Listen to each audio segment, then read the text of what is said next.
இப்போ இருக்கிற இயக்குனர்களை பார்த்தீங்கன்னு வச்சுங்களேன், ஆல்ரெடி சொன்னதான் அருவி மட்டும் கிடையாது. அருவியில் வந்து பிரபு புருஷோத்தமன், அப்புறம் 96 படம் பண்ண பிரேம்குமார், என் பேர் தான் அவருக்கும். அப்புறம் வந்து லோகேஷ் கனகராஜ் சார், அப்புறம் வந்து எச் வினோத், இந்த மாதிரி நிறைய பேர் நம்ம சொல்லிட்டே போகலாம் சார். இன்னைக்கு அது ஆக்சுவலாக இன்னைக்கு இருக்க கரண்ட் ட்ரெண்டு பார்த்தீங்கன்னா நிறைய ஆக்சுவலாக வந்துட்டு பேக்கேஜ் லைட்டு ஃபுல் பேக்கேஜோடு வராங்க எல்லாமே. ஸோ அவங்க வந்தாலே பணம் ஹிட்டு அந்த மாதிரி பிராண்டட் ஆகிட்டாங்க. ஒரு காலத்தில் நம்ம இப்போ சார் நான் ஆல்ரெடி சொன்ன மாதிரி சங்கர் சார், மணிரத்னம் சார், பாலா சார்லாம் அப்படின்ற மாதிரி அந்த ஜேனர் முடிச்சுட்டு இப்போ வேற ஒரு ஜேனருக்கு நமக்கெல்லாம் வந்துட்டு தமிழ் கோலிவுட் இண்டஸ்ட்ரி வந்துட்டு ஃபுல் பேக்கேஜான டேரக்டர்ஸ் நம்ம கையில் இருக்காங்க. அந்த எல்லாமே வந்துட்டு வெற்றி படம் கொடுத்தவங்க தான்.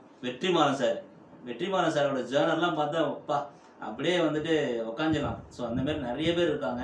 ஸோ நம்ம ஆக்சுவலாக அவங்க லைனில் ஏதோ சின்ன ஒரு குட்டியாக ஒரு கடுகளவுலாம் நம்மளை தயார்படுத்திக்கின்னு ஒரு படம் இந்த செம்மேடு படத்தை இயக்குவன்ற நம்பிக்கையில் நம்ம பயணம் தொடர்ந்துட்டு இருக்கு. ஸோ கடவுள் புண்ணியத்தில் நல்லா வரும்னு நான் எதிர்பார்த்துட்ருக்கேன். பார்ப்போம்.